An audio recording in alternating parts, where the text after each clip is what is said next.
Right, everyone. Well, it depends where you were around Australia, what sort of weekend you had, I'm sure. If you lived in Queensland, it was quite fine. Most places, a little bit of drizzle on the southeastern downs. If you lived in New South Wales, though, a different kettle of fish altogether.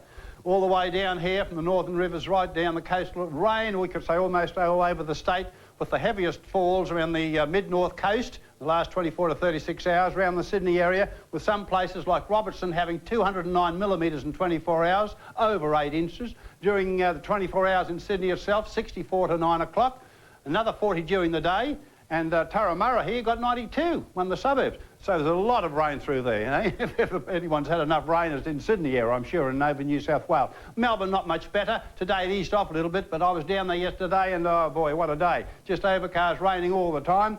Over in the west here, not bad, except in the coastal areas, you had 10 to 15 millimetres today with a change approaching, and up in the Pilbara had some light falls as well. Temperature-wise, there's no big freeze anywhere because the air's so moist and most of the flow is coming this way.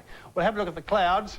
As I said, you wouldn't think that that sort of cloud could produce that rainfall, but it does. This is today's cloud map, of course, and over the northern rivers it has broken up there. A little bit of spillover cloud coming onto the southeastern downs, but in here that's where all the action is, in the central coast and in the Hunter, and also in the Sydney area, but it is starting to shrink southwards. Here a bit of spillover cloud, light rains over Victoria, and as I said in the west, they had some pretty good rains, 10 to 15s during the day. Let's look at the chart. Much the same sort of map as we had on Friday. This big high did the dirty on us. Instead of moving away, it moved back here, holding up this low. The low went that away, can't get away. And of course, this stretched out part of the low, which we call a trough, is still sucking in this moist air at low levels, which I have in red.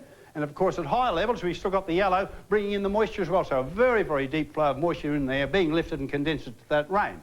Over Queensland and Central Australia, we've got that dry air at higher levels, so it's been quite fine. Tomorrow's chart, everything will be sinking south. So that's good news for northern New South Wales, the dry air coming through at higher levels, clearing the weather right out there, the heavy rain going to the southern parts of New South Wales into northern Victoria, and then, of course, with time, that will gradually sink all the way around by about midweek. Let's get on to the forecast then. What are we going for? Well, you can see here in the green, that heavy rain here moving southwards, just a few clearing showers up in the central parts of New South Wales, maybe in the northern rivers as well. Here, a little bit of scattered falls, and in the west, dropping off less than you had today. So that looks like it. I think we're over the worst in New South Wales. It better be anyhow, because it's local flooding, and I think everyone's had enough.